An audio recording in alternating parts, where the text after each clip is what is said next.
Hey, this is Nathan. As many of you know, Deanna and I are on a motorcycle trip, and we've been blogging about our trip since before we started. I know that many people don't have time to read, or maybe they just don't like reading, so we wanted to go back and do some audio recordings of some of our blog posts, and then as we're moving along in the next phase of our trip, we'll be updating with new recordings of our blog posts. So I hope you enjoyed. This one's from almost exactly a year ago. This is the very first entry in our blog. And at the time, we hadn't left yet, and I was kind of dealing mentally with the thought of going on this adventure. So this is August 23rd, 2017. I began to tell a few people about our motorcycle trip about 2 years ago. For a couple of years before that, I kept my two-wheeled dream almost entirely to myself, secretly stowing away plans, but unwilling to commit even to the act of description. I think I was afraid of both an incredulous response and an interrogation for which I was unprepared. Surprisingly, and perhaps due to good fortune, people rarely respond in the way I feared. My friends are enthusiastic and a little envious.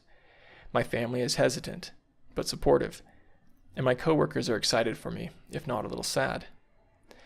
The more people you tell something to, the more real it becomes, until it feels inevitable, and you are caught up in a force quite beyond your will. There's a power in that transference of will. Now, less than 2 months from our intended departure, I am beginning to feel the pressure of what we intend to undertake. I feel as if a wave is gathering above me, lifting and propelling me forward. And now I must stand and ride where the wave will take me, or crash beneath it. There is no escape from it now. I am already in the wave.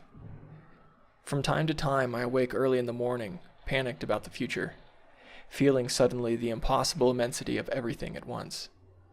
I feel engulfed in a cloud formed of every border crossing, breakdown, language barrier, illness, confusion, bandit, pothole, and rickety bridge. In this fog, I wonder what I am doing. What compelled me to think that we could take on something so immense? My heart rate increases as I stare at the toilet wall, suddenly wide awake. I try to remind myself that while the fearful cloud is not real, it is natural to feel panicked before a great unknown. The overwhelming feeling will pass. The future can never be faced in its entirety. It is simply too immense. Even when life seems mundane and predictable, one must, in order to continue living, have faith that tomorrow will be provided for by whatever means.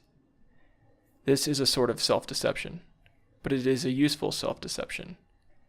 It is a deception in which we all participate daily, because the unknowable is paralyzing.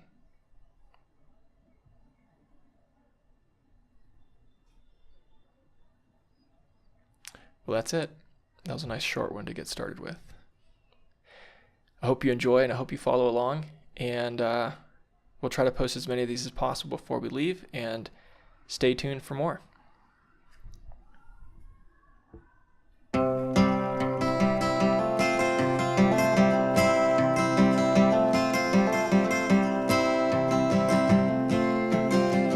Catch a boat to England, baby, maybe to Spain.